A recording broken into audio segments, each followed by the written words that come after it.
Welcome to a new edition of the Neon Jazz interview series with Kansas City jazz drummer Tyree Johnson. Born and raised here in Kansas City, he's a staple of the Lonnie McFadden Quartet and was featured on his live CD at the Green Lady Lounge. He talked about his roots at the Paseo Academy, the Kansas City jazz scene, what his future looks like, and so much more. So please get to know him and dig this interview, my friends. Tyree, thanks for taking a minute out for Neon Jazz. I appreciate it. Hey, man, it's my pleasure, man. Thanks for having me. Absolutely. So, I have seen you live out and about, and that show the other night with Lonnie McFadden, I think we're going on a few weeks now, has to be probably one of the most high-energy shows I've ever seen in Kansas City. What was going on in that room? I don't know if it was wintertime, cabin fever, if there was magic somewhere in the rafters. I don't know what happened, but that room was moving. You were moving. Did you feel it? I could feel it, man. I think it was a lot happening that night. I guess my follow-up to that is, you were on the album with Lonnie live at Green Lady, which was technically live at the Black Dolphin. So talk to me about playing with Lonnie and what it was like to have that imprint forever on a CD. Oh, man, that was, first of all, an honor to be chosen to do such a great endeavor. I didn't know it was even going to happen. I didn't, when I was creating music with him, when we were actually in the writing process, we were just having fun, which, I think everybody pretty much does, just go in the band room, jam it out. But this particular instance, we were learning studio equipment, and a couple of things I had learned, I was showing Lonnie about his, about his computer, and, we threw down the track, he threw down the track, and that's when we kind of got in another mode that we hadn't been in together, which was studio arranging, writing mode, and creating all at the same time. And that was just a great experience. And, after that, that's when we started to play the track we titled In the Club. Like I said, even during that process, I didn't know that we would be actually recording that song live on the CD, because we mostly did everything at the studio. I hadn't even thought about what it would sound like being played with everybody, as band. So just the whole experience from the beginning to now it was just awesome. So let me ask you this. Were you born and raised in Kansas City? I was born and raised in Kansas City. Talk to me about your childhood and how you got into being a drummer and music and what jazz you were listening to in the beginning.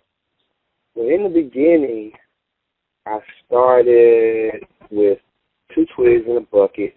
I was pretty much influenced by an older cousin of mine. I seen him play throughout the church, seen him play throughout the city and local, drum line, drill teams, drum course, school. And I had took an interest to it before I even really knew what I was really doing.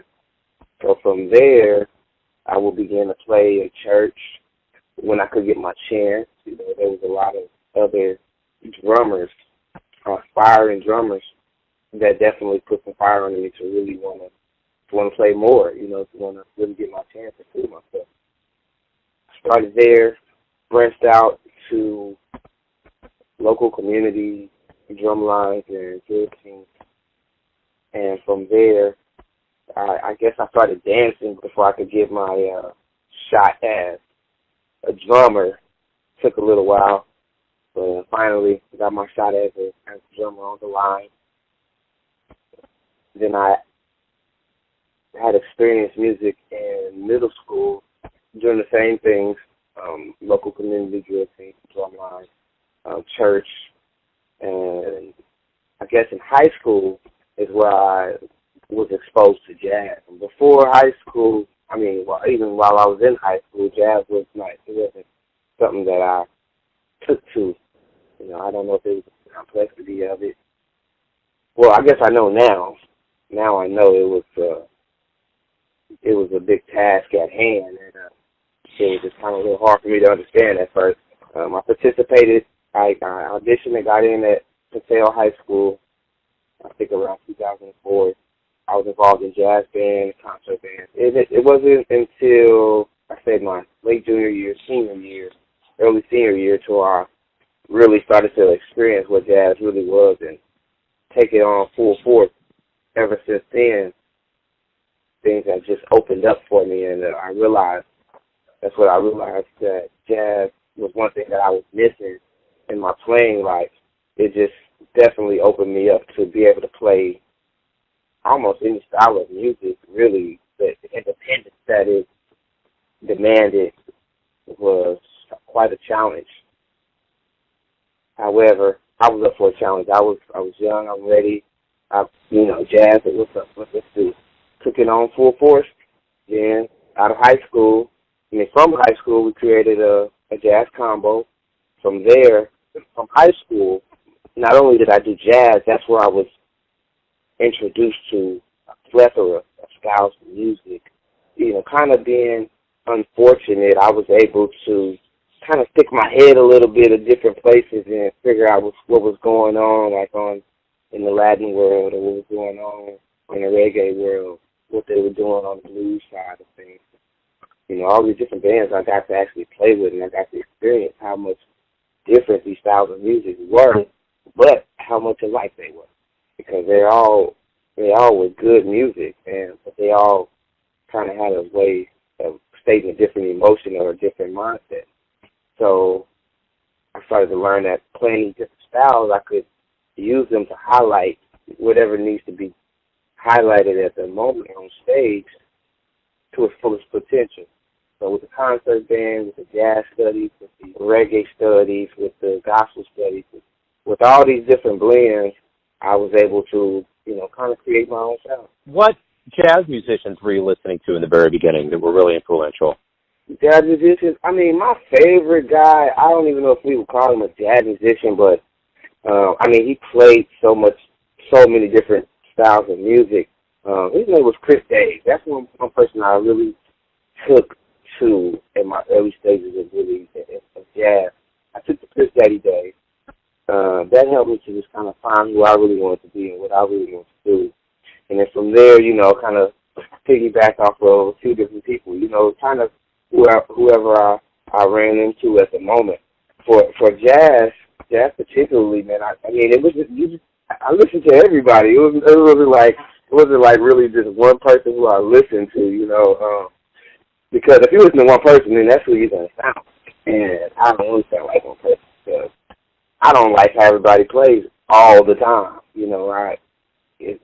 and not even just like critiquing anybody or anything like that. As far as what I would do in that moment, I'm glad that I would just want to be like one person, kind of take from everybody. So just to name a couple names, I listened to Art Blakey. I listened to Dennis Chambers in my earlier years. Early on, I was introduced to Eric Harlan. That was one person I was introduced to, and then the list goes on. The list goes on and on. But yeah. The one thing that's always very unique about Kansas City, and for certain people that get the chance to, is to go to Paseo, being a fine arts academy. How instrumental was that for you to lay the foundation for this music career that you're in? Paseo was very important because it definitely, especially now, seeing what some other kids from the community are doing and were doing, and to see that the schools actually, I'm seeing that the schools most schools didn't even provide those academics. And, just being a young student, I didn't really, I thought everybody had something like that going, but not everybody did. And a lot of guys and women that came out of Paseo are definitely doing it full force at high levels. While I was there, I could just see, just being around these great musicians, it almost just seemed like second nature, but just learning and piggybacking off of all these good people at Paseo, it definitely played a big role in my music career, because I was actually able to play gigs with my band through the school's booking. So in high school, so I mean, you know, getting paid gigs through high school. I mean, growing up in my community, it's like, dude, that's a plus, man. Like, wow, it was amazing. And I mean, at that early age, I wish I could have just capitalized on it to the fullest, you know. But I had not really had a good idea about what was available. But however, Paseo was a great school for me in my academic years growing up, 2004, 2008, and now. So you play at the Monday night jams down at the Blue Room. You're with Lonnie. You're pretty busy in the scene. Talk to me about what you like the best about this current Kansas City jazz scene in 2019.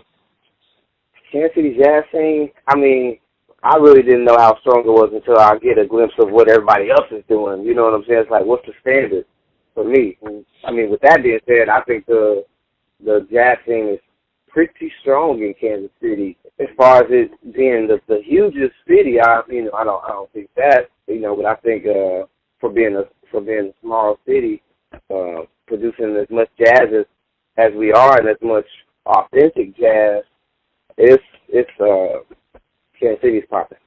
Let me ask you this. What does your future look like? You just put this album out with Lonnie. You're consistent around the Kansas City jazz scene.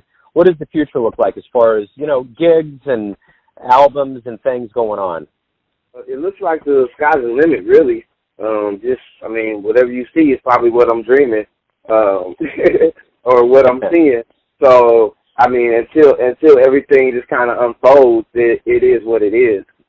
So one of the things that's probably key to anybody's education in their life, whether you're playing an instrument or you love music, is seeing live shows. What early jazz gigs did you see that really influenced you?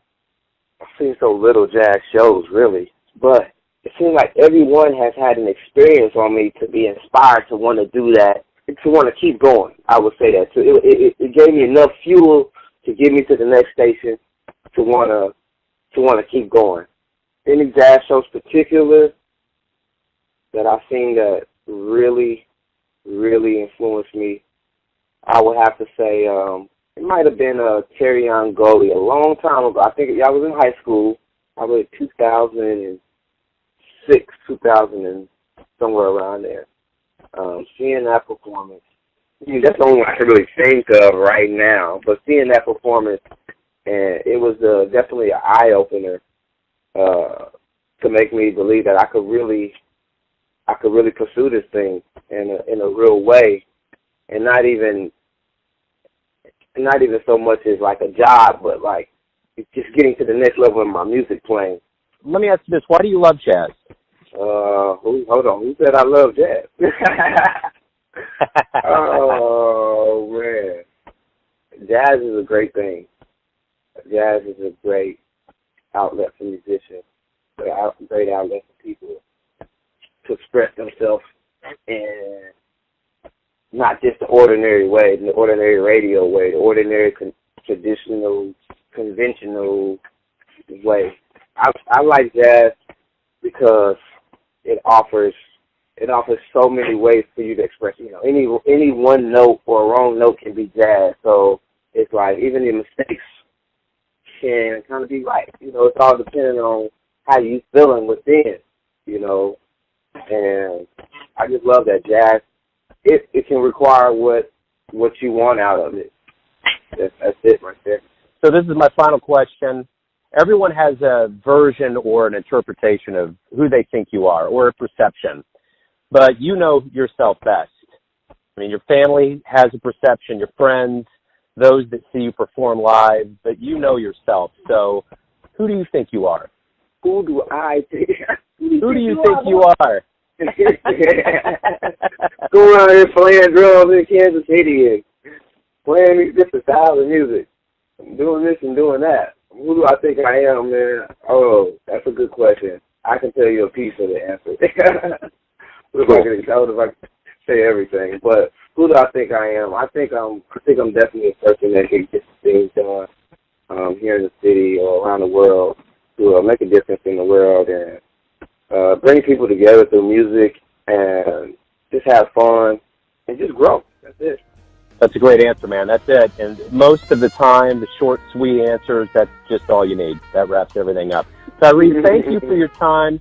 Thank you for what you do for Kansas City Jazz. I appreciate it, man.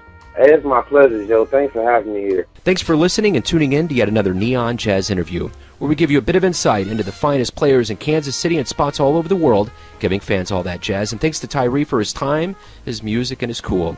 If you want to hear more interviews, go to Famous Interviews with Joe Domino on the iTunes Store. Visit neonjazz at youtube.com. And for everything Neon Jazz, go to the neonjazz.blogspot.com. Until next time, enjoy the jazz, my friends.